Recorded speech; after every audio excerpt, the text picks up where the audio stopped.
Él prometió regresar. En aquel tiempo mi pueblo conocerá mi nombre, porque yo mismo que hablo estaré presente. Ante nuestros ojos se ha cumplido lo escrito. Los que miraron a Él no serán avergonzados. Pronto veremos su transformación. Aquí está Jesucristo hombre.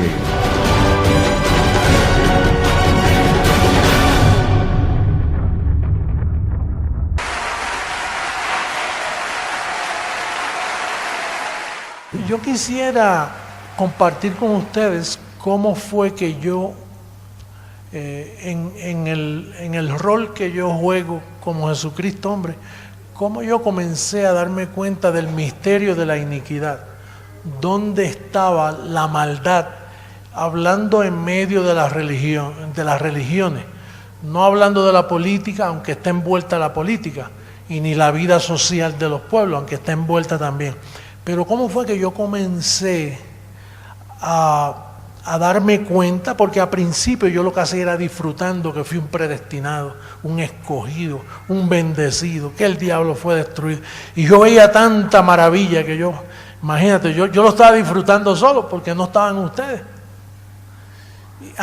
Y al principio, en mi desconocimiento, pues yo pensaba que era para mí, porque yo se lo decía a los demás y nadie creía.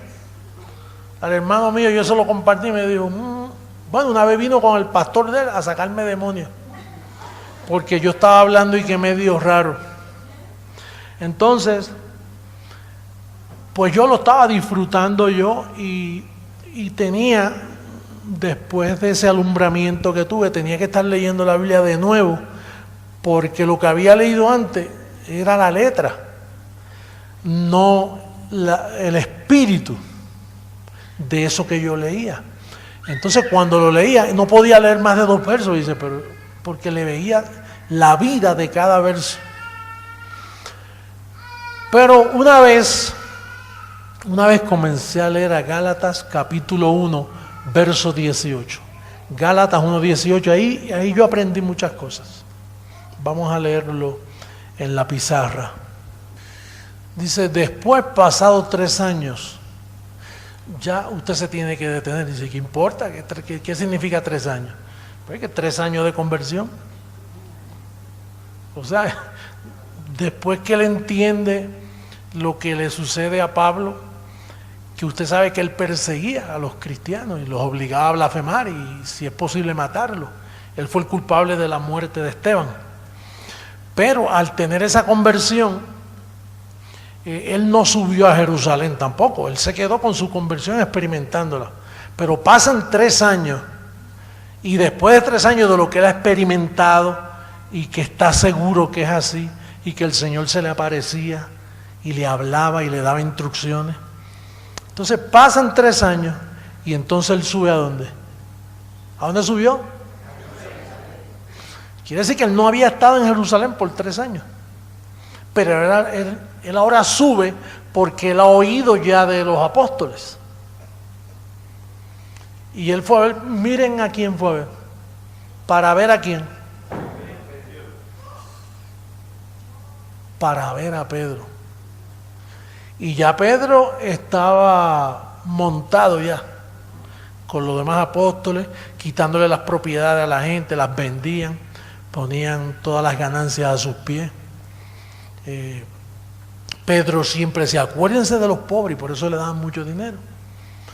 Pero que él no se acordaba nada. Nunca hay nada revelado que él ayudó a los pobres. Pero él siempre utilizaba, es como las organizaciones de hoy que dicen, acuérdense de los niños, envíe. Y han descubierto en Estados Unidos que reciben millones y millones, y entonces los niños lo que reciben son una porción, ni 1% para los niños. Pero se usa ese método para sacar fondos. Entonces, dice, y permanecí con él 15 días. Ahí fue que la cabeza mía comenzó a dar vuelta.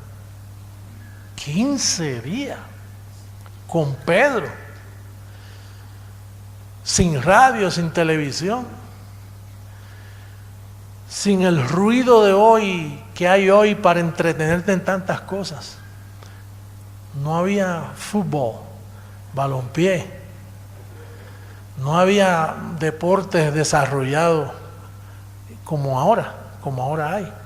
No había boxeo, no había pelota, no había... Y 15 días viendo a Pedro.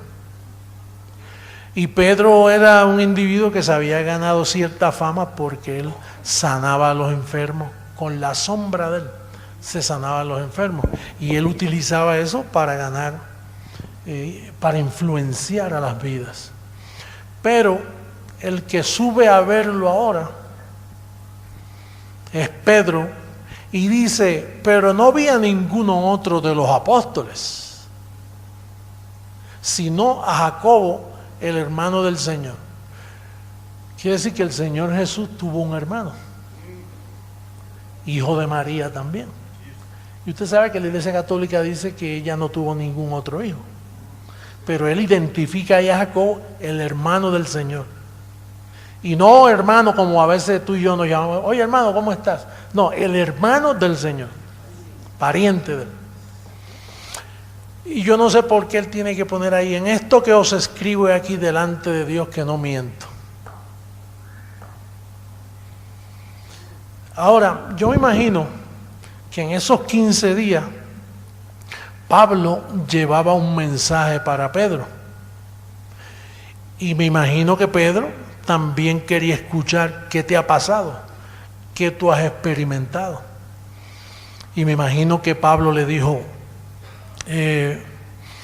bueno, mira, yo entiendo, Pedro, que Satanás fue destruido, que el diablo ya no existe.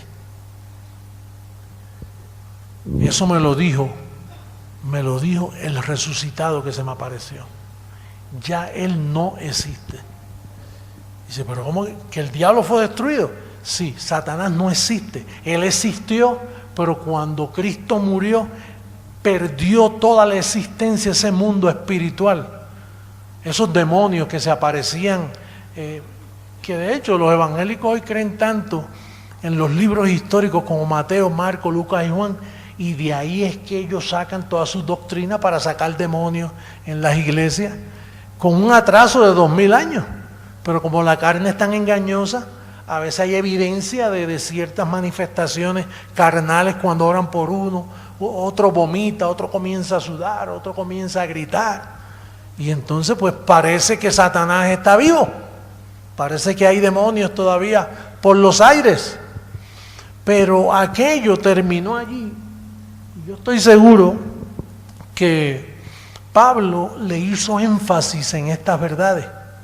También quizá le dijo, mira, Pedro, hay otra cosa que debes entender, porque si yo subí a verte aquí es porque el Señor me indicó que venga a verte.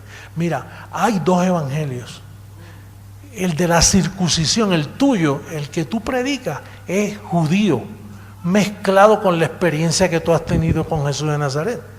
Ahora, ese evangelio, Pedro, yo quiero decirte que caducó. Ya tú no estás supuesto a hablar ese evangelio. Ahora comienza uno nuevo y Él me lo reveló a mí. Oye, es como tú ser el jefe de una compañía y viene alguien y te dice, la compañía cambió de jefe. Y ahí, si la persona es humilde, dice, bueno, que si es una persona de una buena medida, dice, bueno, si cambió de jefe, pues mira, te felicito y espero que hagas un buen trabajo tú también. Pero si no, vienen unos celos, porque te quedaste sin trabajo. Y entonces ahí Pablo comenzó a explicarle, mira Pedro, yo sé que esto es difícil, pero después de la cruz, el evangelio que ustedes predican no tiene sentido, porque el pacto cambió. Ahora el que se une al Señor, un espíritu es con Él. Ya no hay que estar orando como ustedes oraban, espíritu ven, ya está. Y eso comenzó a dejar a Pablo sin trabajo en su mente. Y dice, ¿y qué yo voy a predicar ahora? Por eso cuando estos pastores me escuchan a mí, aunque les caiga bien, aunque puedan aprender de mí un poquito en el internet, pero ellos dicen, si acepto lo que él dice, me tengo que sentar a escuchar. Pierdo, hay vientre envuelto. O sea que para entrar aquí hay que amar la verdad. Yo felicito a cualquiera de ustedes que fue pastor del sistema. ¿Hubo alguien aquí que fue pastor del sistema antes de llegar aquí? 3, 4, ¿cuántos más? ¿Ah? ¿Hay más para allá? Pues hay que felicitar a estos hombres, porque venir a este ministerio es como venir a un cementerio, donde tu carne queda despojada totalmente y ahora tú dices, bueno, lo que vivo ahora lo vivo en la fe del Hijo del Hombre. ¿Sí?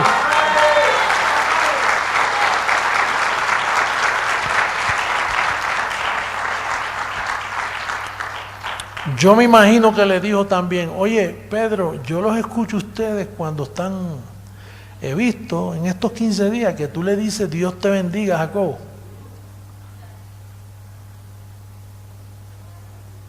Eso tú no puedes hacerlo. Y yo me imagino que Pedro dice, tú me vienes a corregir a mí. Mira, yo fui el que anduve con él. Yo anduve, yo vi los milagros. Es más, yo caminé por encima del agua. Y dice, no estamos hablando de caminar por encima del agua ni de señales. Estamos hablando del nuevo pacto. Predicado por la ley, predicado por los profetas, por Jeremías, por Isaías. O sea, esto no es nada nuevo, Pedro. Aparentemente, Pedro, tú tienes poco conocimiento de la Escritura, que es el mismo caso que nos sucede a nosotros, la prensa, los líderes políticos. ¿Qué saben ellos de Biblia? Ellos lo que saben son cuentos del hijo pródigo, de que Moisés abrió el mar rojo cuando le puso el cayado. Sí, nosotros estamos bregando con una sociedad abusada, lastimada, ignorada, empobrecida. Fuera de aquí, da pena nuestros hermanos que han sido engañados. Mire, ellos todavía piensan que Pedro fue el primer papa. Y todavía viene el papa aquí y lo veneran cuando es lo que viene, y los gastos, ¿quién los paga? Es Bolivia. En Brasil, ¿cuánto gastaron? 20 millones. ¿Quién gastó 20 millones? Los brasileros. Eso no lo puso el romanismo católico. Él viene y se espera que el presidente, sin tener dinero, que a veces están endeudados con otras naciones, pero viene el Papa y hay que sacar 20 millones. Y hay que gastarlo y protegerlo, y lo que él dice, hay que hacerlo. Yo vengo de Santo Domingo, que me dijo uno de los bendecidos allá, que llegó un hombre del Vaticano a exigir de los impuestos del pueblo dominicano, exigir un dinero, y cuando lo confrontaron, dice, yo no vine aquí a preguntar si sí o no, yo vine aquí a un sí. Es el gobierno del Vaticano. ¿Y tú sabes de dónde salió ese gobierno falso? De esta reunión que estamos hablando. Porque en esos 15 días allí se hablaron cosas de la verdad del Evangelio. Lo que podía suceder era que si Pedro era un escogido, que entendemos ahora que Pedro no es un escogido, que él es un hijo de perdición. Bueno, el único que Cristo le dijo, apártate de mí, Satanás, porque eso es lo que tú eres. Tú eres un residuo de esa simiente. Sí, porque Satanás fue vencido en la cruz, pero Pedro estaba vivo. Son residuos del hijo de perdición. De hecho, casi todos esos apóstoles eran gente mala. ¿Y por qué eran malos? Porque papá los escogió malos. Los escogió para que desobedecieran. Él es el que tiene todo controlado. La película va como él quiere. Él no tiene consejero, él no se reúne así con una junta para decir, ¿qué tú piensas de esto? Vamos a hacer este plan. No, el plan ya está trazado. Entonces, en esa reunión sucedieron cosas. Yo imagino que en un día, tú sabes todo lo que se puede hablar en un día. Yo llevo aquí como 20 minutos y he hablado bastante. Ahora, imagínate el primer día, quizá fue en saludo, en recordar cómo quizás él le dijo, mira Pedro, yo amaba tanto esto que yo maté a Esteban, contemporáneo mío. Yo amaba tanto esto y ahora lo tengo por basura. Y quizás ese fue el primer día. El segundo día quizás hablaron de doctrina. El tercer día quizá Pablo le dijo, tú sabes que la gracia es un gobierno y es un gobierno para regir a las naciones. Y el presidente de ese gobierno, Pedro, soy yo.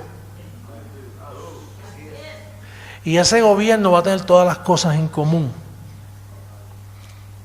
Para pensar lo mismo, para hablar lo mismo. Y yo me imagino que Pedro iba tomando notas, ¿no? Dice, oye, pero esto lo puedo hacer yo. Todo lo que yo tengo que hacer, me imagino que Pedro dijo, todo lo que yo tengo que hacer es cómo quitar a este hombre del medio para darle validez a los 33 años. Para forjarle ahí una religión bonita y poner a María como la Santa Madre de Dios. El niñito, tenemos que hacer un misticismo de él. Hay que poner que María no tuvo más sexo, así que hay que esconder eso en la historia, que María no tuvo más hijos, y entendemos que tuvo, porque José siguió siendo el esposo de ella, y ella no era estéril. Entonces yo creo que Pedro, Jacobo y Juan se reunieron porque tuvieron muchos años para hacerlo. Y lo planificaron, ellos vieron el efecto de la vida de Pablo en aquellos días y finalmente dijeron, este hombre tiene que morir, hay que sacarlo, hay que callarlo. Y aquí es que está la maldad. Usted que me está escuchando hoy, o por las cámaras de Telegracia mundialmente hablando, usted tiene que salir del letargo, de la monotonía de su mente. Usted tiene que activar, tiene que darle ejercicio a su sentido para entender que hubo un engaño y que ese engaño lo registra la Biblia. Y que ese engaño quien lo comenzó fue Pedro, jefe del grupo de la circuncisión, de los ancianos que una vez decidieron darle muerte a Pablo. Y no pudieron en aquel tiempo, aunque luego después lo lograron en Roma, lograron matarlo. Y Pablo, que expresa en Romanos 16, pronto iré a España a buscar un fruto de ustedes, dijo pronto iré, ese pronto no se le dio, lo mataron en Roma y Pablo no llegó a España. Pero entonces hubo ocupación de ese grupo que ya se estaba formando, de que quien fuera a España fueran discípulos de la circuncisión. Y entonces llegaron y presentaron su historia en España. La reina Isabel, una mujer muy pudiente para aquellos tiempos, le encantó la historia porque es una historia que embruja a uno. Es una historia. Por eso Jesucristo dijo, el que ponga los ojos en mí, lo voy a quebrantar. No pongan los ojos en esto, pongan los ojos en el propósito de la cruz, pero no en mí. Porque Jesús de Nazaret es una persona que por su vida y su sufrimiento embruja la mente.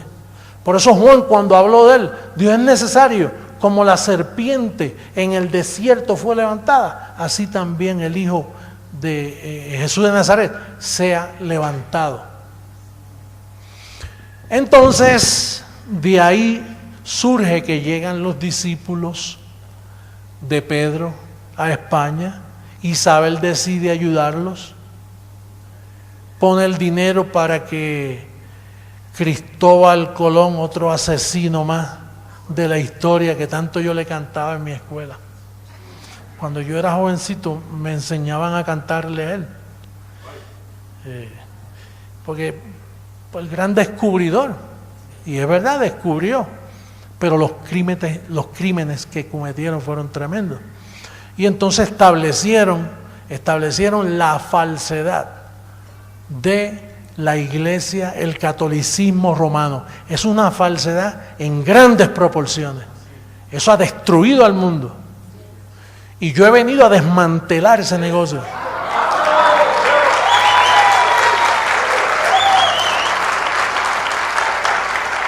Y no es que he venido a tratar, sino que he venido a lograr. Porque ya el tiempo pasó, ya los 2000 años de engaño tomaron lugar y el daño es muy notable en todas las naciones. La razón de la pobreza es esa. ¿Por qué todo el mundo inmigra a Estados Unidos? Todos buscan llegar allá. Y es verdad, allí hay prosperidad. En Estados Unidos hay mucha prosperidad. Hay mucho sufrimiento también y hay muchas situaciones que solo la persona que llega allá comienza a descubrir dónde se metió. Pero la mayoría de los pueblos, su moneda ha devaluado. Tú preguntas, ¿cuánto vale? ¿Cuánta moneda? ¿Cuántos boli? Es $1. ¿Cuánto? 8. Y así, las diferentes monedas. ¿Por qué un boliviano no es $1? Entonces quiere decir que hay mucho trabajo que hacer y eso es responsabilidad tuya y mía. Perdóname, y fácil de lograr. Nadie aquí va a trabajar mucho, incluyéndome a mí. Yo no voy a trabajar mucho en esto. Yo lo que tengo que hacer es hacer lo que tengo que hacer, hablar, enseñar. Y tú lo que tienes que hacer es recibir y pasarlo. Como dicen los americanos, pásalo. Y lo pasas allá y lo pasas allá. Y la misma palabra, no tú ni yo, porque es haciendo Él en nosotros. Y entonces, ahora tenemos que ser fieles en eso. Pasar la palabra sin miedo a la persecución. Mire, y la persecución ha apretado. La persecución es fuerte. Un familiar tuyo, la madre, ¿sabes? Que ya son lazos. Pero que cuando está la verdad por el medio, uno lo hace con cariño, pero sea madre, padre, mira, lo siento por ahora, pero papá Dios es primero. Y Él se encargará de hacer hasta que tú despiertes.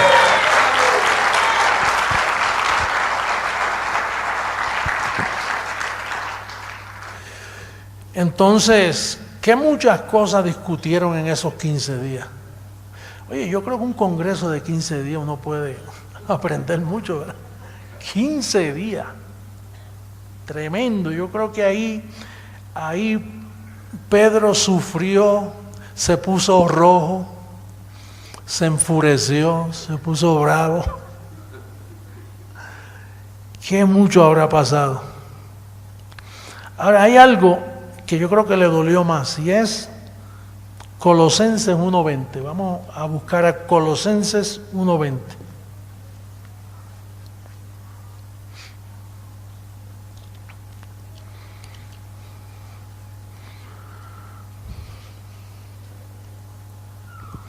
Y por medio de Él, vamos a actuar ahora.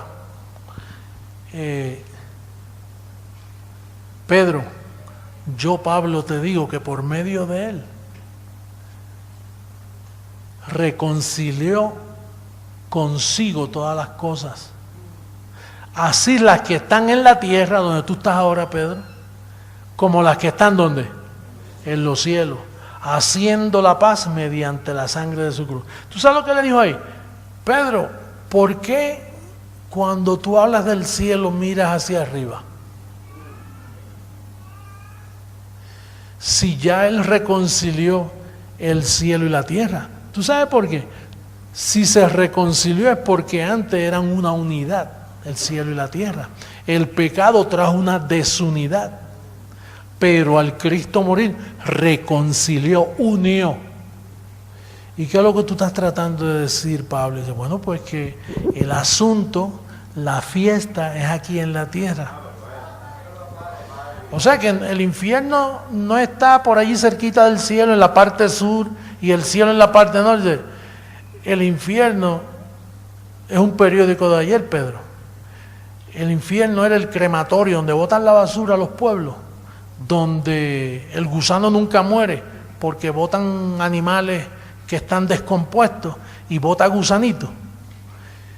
Y donde el fuego nunca se apaga. Dice, sí, pues ese es el infierno. Dice, pues el infierno que está fuera de la ciudad. Entonces no existe el infierno tampoco. Pedro, por eso te digo que te tienes que someter. Tenemos que renovar tu mente. Oye, tendremos que decirle eso al sistema protestante de hoy. Tenemos que renovar tu mente porque tú estás enviando a la gente al infierno. ¿A qué infierno? Que muchas cosas sucedieron ahí, en esa reunión. Y nosotros tenemos que tenerlas claras porque esas son las evidencias nuestras. Lo que sucede es que la prensa a mí no me da tiempo para explicarlo así con este detalle. Pero si la prensa o las personas se meten a las páginas del internet, van a ver esto claro. Bueno, y entonces, si el cielo y la tierra fueron reconciliados, lo que falta es algo. Que nosotros que estamos en los cielos, sentados juntamente con Él, y que estamos en la tierra, necesitamos un cambio. Ese cambio está en primera carta a los Corintios, capítulo 15, verso 54. Vamos a ver ese cambio que hace falta. Ahí está. Y cuando esto corruptible se haya vestido de incorrupción y esto mortal se haya vestido de inmortalidad, entonces se cumplirá la palabra que está escrita: sorbida es la muerte en victoria. Quiere decir que ya el cielo y la tierra se reconciliaron. Está todo reconciliado. En la tierra no hay nada malo. Los peces están bien lindos, los animales están preciosos, el agua, los paisajes. Aquí todo está bien. Hemos inventado de todo, aviones, la ciencia ha aumentado, la tecnología. Pablo no tenía eso. Pobrecito, él debe estar allá. Me imagino que la medida de él es buena. Y dice, oye, esta partecita mía fue la más difícil, que enseñé, dejé escrito y nadie creyó en mí. Pero lo que falta aquí es un cambio, y es el cambio de cuerpo mortal a cuerpo inmortal. Esa es la recompensa.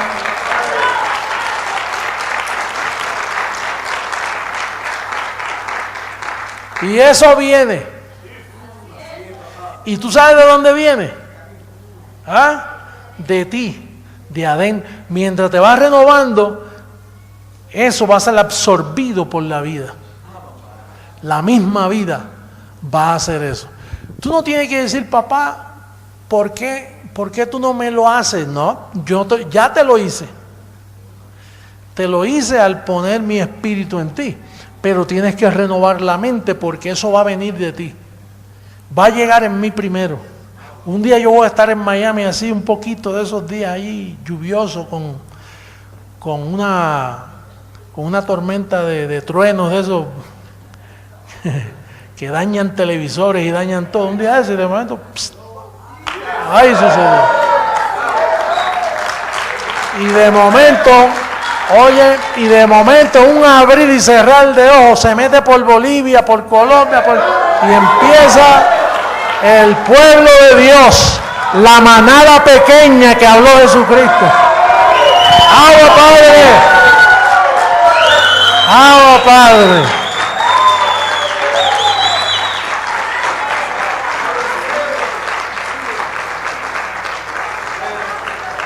Y eso nos lo va a dar Papá Dios. Así de pie vamos a leer el último verso en el 58. Búscame el 58, ahí mismito. El verso 58. Así que, hermanos míos, estad firmes y constantes, creciendo en la obra del Señor siempre, sabiendo que vuestro trabajo en el Señor no es en vano. Los amo mucho, los quiero mucho. Sigamos creciendo, sigamos hablando la palabra. Gracias. Los músicos, ¿sí? Los músicos.